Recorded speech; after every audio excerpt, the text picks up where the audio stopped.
My name is Eleanor Hayes. I am 63 years old. And 3 months ago I walked into a small camera shop, carrying the last thing my husband ever touched, a vintage Leica M6, still loaded with film. Tom Bennett, the photographer who ran the shop, had known Harold and me for more than 30 years. He was the kind of man who smelled faintly of coffee and darkroom chemicals, and who never raised his voice. But that morning when he saw the camera in my hands, his expression changed. "Eleanor," he said quietly, "whatever's on this roll, don't show it to anyone else." Those words stayed with me long after I left his shop. Our farmhouse sat on 12 acres outside a quiet town in Pennsylvania. Harold and I had lived there for 42 years. He'd built the barn himself, fixed every fence post by hand, and always said he wanted to die on this land. He did. A heart attack, they said. He'd been checking the eastern fence line, the one that bordered the woods. The paramedics found him lying beside a fallen post, his camera still hanging around his neck. Harold had become obsessed with photography during his final year. Every morning before sunrise, he'd walk the property taking pictures of tree bark, spider webs, and the way light touched the old fence rails. Our daughter, Claire, said it was a sign of aging, of losing focus. Our son, Michael, called it a harmless hobby. But I saw something else in him, a quiet determination, as if he were trying to see the world again before it was too late. For 3 months after the funeral, I left that camera on the kitchen table. Some mornings I'd reach for it, and then stop, afraid of what I might find if I developed the film. It felt like opening a door I couldn't close again. But grief has a strange way of turning fear into curiosity. One July morning, when the light fell across the table just so, I picked up the Leica. The leather strap was worn smooth from Harold's hands, still warm in memory if not in truth. I thought I was about to develop memories. I was wrong. I was about to develop evidence. Tom called me 2 days later. His voice was tight, formal, nothing like the man who used to tease Harold about still using film in a digital world. "Eleanor," he said, "you need to come by the shop, alone." When I arrived, the blinds were drawn. The faint chemical smell from the darkroom hung in the air. Tom stood behind the counter with a small stack of prints, his hands trembling slightly. "I shouldn't even be showing you these," he murmured. "But you deserve to know." The first few photos were harmless sunlight on the barn roof, the apple trees in bloom, the wooden gate half open. Then came a close-up of our mailbox. Its lock was bent, as if someone had tried to pry it open. Another photo showed deep tire tracks cutting across the wet dirt near the shed, tracks from heavy vehicles we'd never owned. My stomach tightened. "What was he looking for?" I whispered. Tom didn't answer.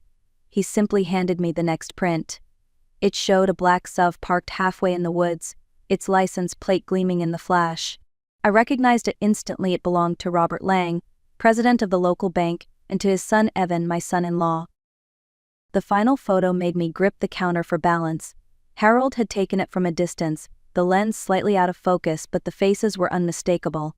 Robert and Evan stood at the edge of the woods, leaning over a map, their expressions serious. The timestamp on the back read the same morning Harold died. Tom reached over, resting a hand on mine. "Whatever Harold stumbled into, Eleanor," he said softly, "it wasn't just business. It was money and danger." I drove home in silence, the prints on the seat beside me. Every mile of road felt longer than the last. By the time I pulled into our driveway, one thought had carved itself into my chest. Harold hadn't just been taking pictures, he'd been documenting a threat. When I got home that evening, Claire's car was already in the driveway. I wasn't expecting her or her husband, but there they were waiting at my kitchen table like they owned the place. A folder sat between them, neat and white, the kind banks use when they're about to close a deal. "Mom," Claire began, her voice too cheerful, "we wanted to check on you. And we have some good news." Evan smiled, the kind of smile that never reached his eyes. "Robert's been thinking about you," he said. "He knows the property must be hard to manage alone. He's offering to buy the whole place. $2 million cash. You could move into town, somewhere comfortable." The number echoed in my head, cold and heavy. Harold and I had turned down smaller offers for years, determined to keep the land in the family. The soil wasn't just dirt to us, it was memory. The swing Harold built for the kids, the oak tree where we'd carved our initials, it all lived here. Claire reached for my hand. "You deserve rest, Mom. Dad would have wanted you to be safe." Safe. That word slid through the air like a blade. Harold's heart had stopped out there, in the same woods Robert and Evan had been standing in. Safe was the last thing this offer felt like. "I'm not selling," I said quietly. Evan's smile thinned. "Mrs. Hayes, the world's changing. Developers will come either way. Better to walk away on your own terms." He pushed the folder toward me, a single sheet showing the offer. I didn't touch it. My pulse beat in my ears, steady and defiant. Claire sighed. "Please think about it," she said softly, but her tone wasn't a request. It was a warning wrapped in daughterly concern. After they left, I stood at the window and watched their car disappear down the road. The sky was bruised purple, the fields dark and still. In that moment I realized something simple and terrifying. Kindness can be a mask, and offers like that are rarely gifts, they're ultimatums dressed as favors. That night I couldn't sleep. Every time I closed my eyes, I saw Harold's camera, the SUV in the photo, and the folder Evan had left on the table. Around midnight I got up, made tea I didn't drink, and stared out the window toward the barn. The eastern shed sat behind it, half swallowed by the trees, dark, silent, forgotten. In one of Harold's last photos, I'd noticed something strange, a glint of metal near the shed door, like a lock that had been forced. The image haunted me until I finally slipped on my jacket, grabbed a flashlight, and stepped outside. The grass was damp, the air sharp with the smell of pine and earth. Each crunch beneath my boots made me flinch. The shed looked ordinary enough, same peeling red paint, same slanted roof, but when I ran my fingers over the padlock, I realized the latch wasn't secured. Someone had snapped it, then hooked it back in place to look untouched. Inside, the air was stale. Dust drifted in my flashlight beam like ash. Shelves that once held Harold's tools were mostly empty, except for a cracked coffee mug and a few nails scattered on the floor.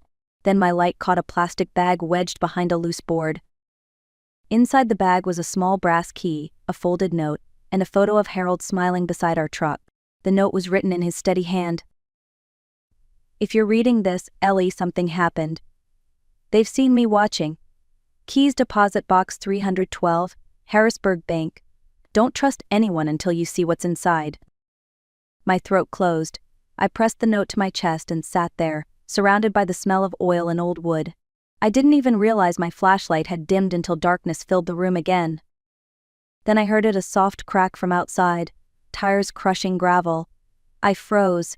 The beam of headlights slid briefly across the wall through a gap in the boards. I turned off the light, barely breathing. The engine idled for a few seconds, then rolled away into the distance. When the silence finally settled, I understood what Harold must have felt in those final days. That quiet certainty that someone was watching, waiting for him to make the wrong move. By sunrise, I was already on the road to Harrisburg. The brass key hung from a ribbon around my neck, warm against my skin.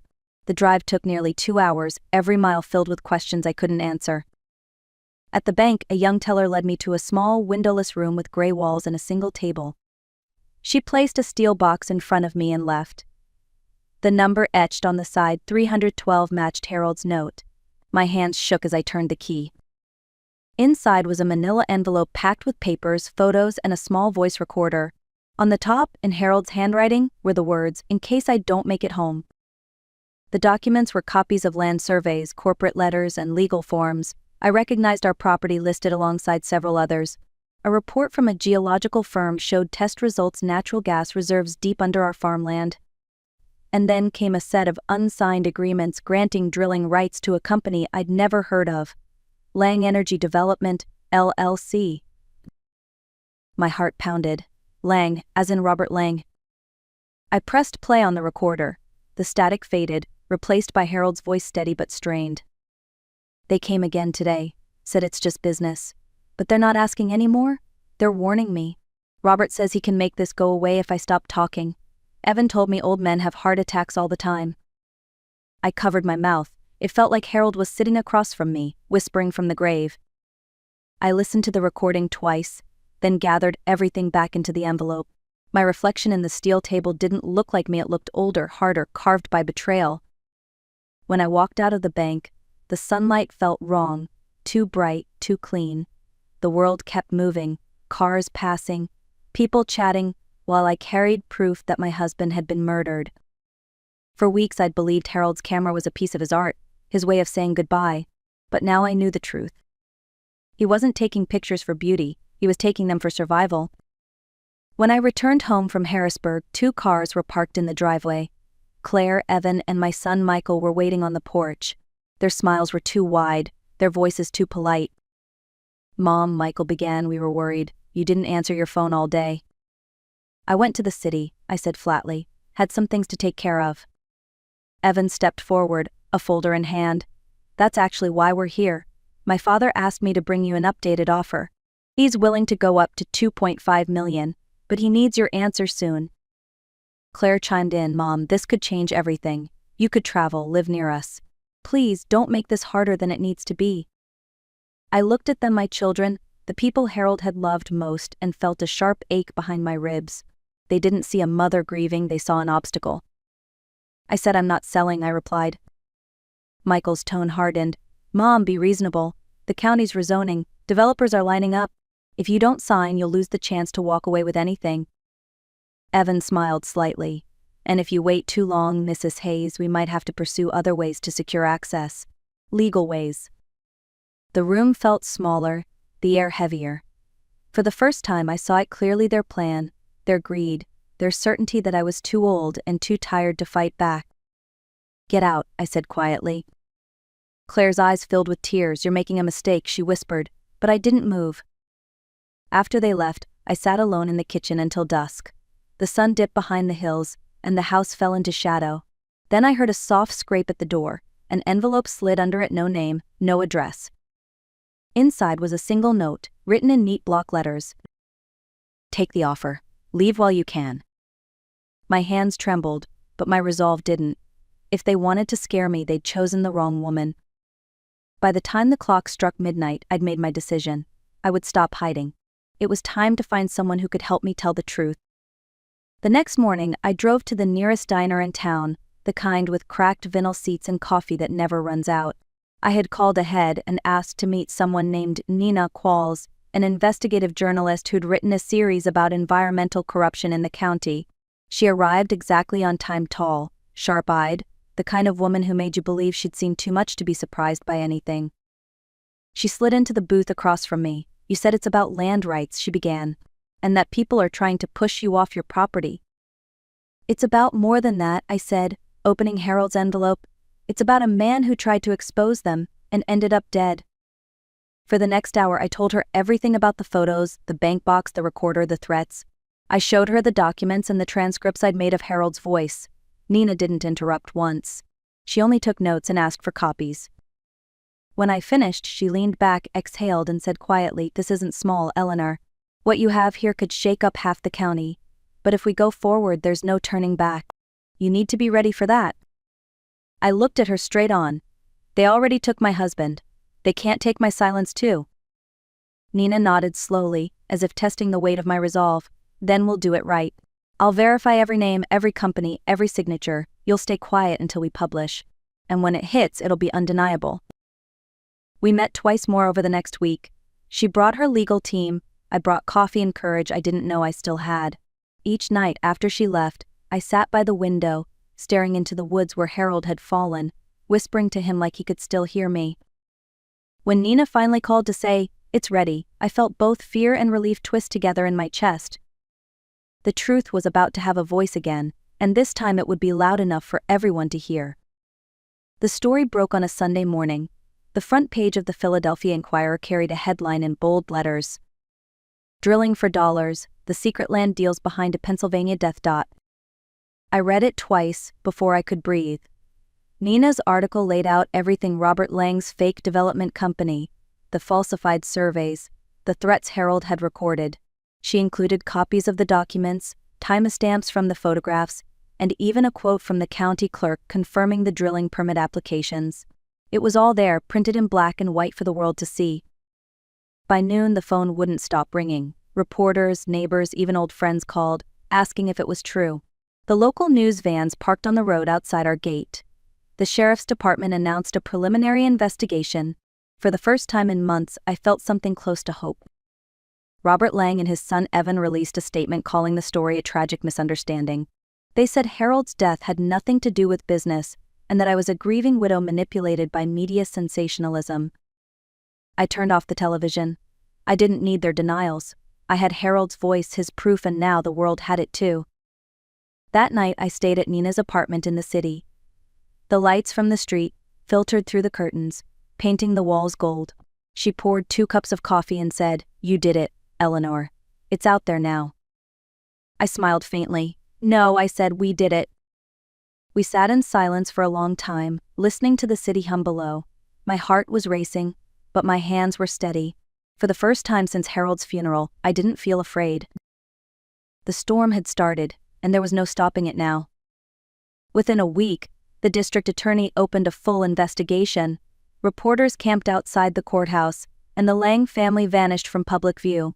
Rumors spread quickly about bribes, missing records, and the sudden resignation of a county inspector who had approved the drilling permits. Then, 2 months after the article, the call came. The coroner's office had agreed to exhume Harold's body.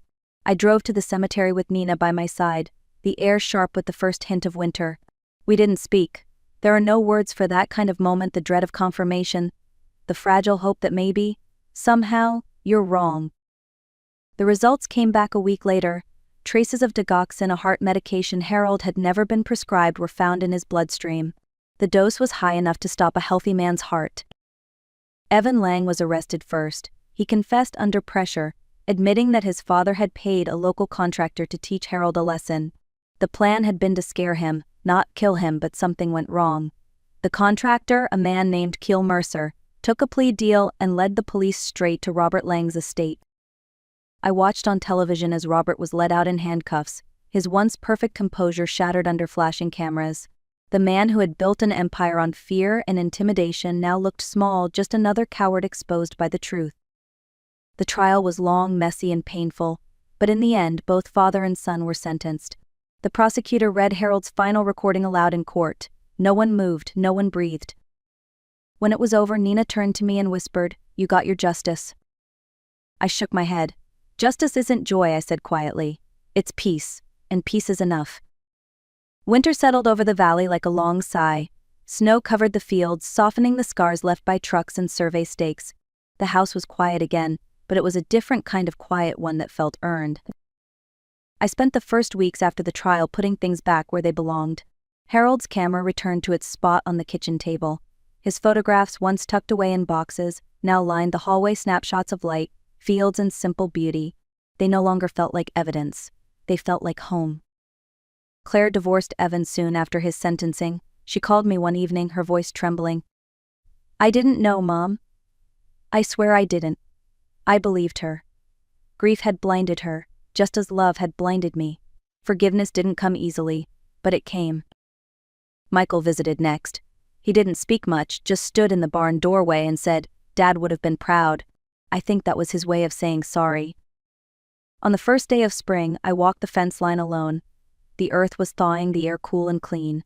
When I reached the spot where Harold had fallen, I placed a single white lily in the grass. "We did it," I whispered. "We finished what you started." For the first time, I didn't cry. The wind carried the smell of new soil, and I felt something shift inside me, something like peace. If there's one thing I've learned, it's that silence protects no one. Truth may come late, but it comes. And sometimes the quietest voices can shake the loudest powers.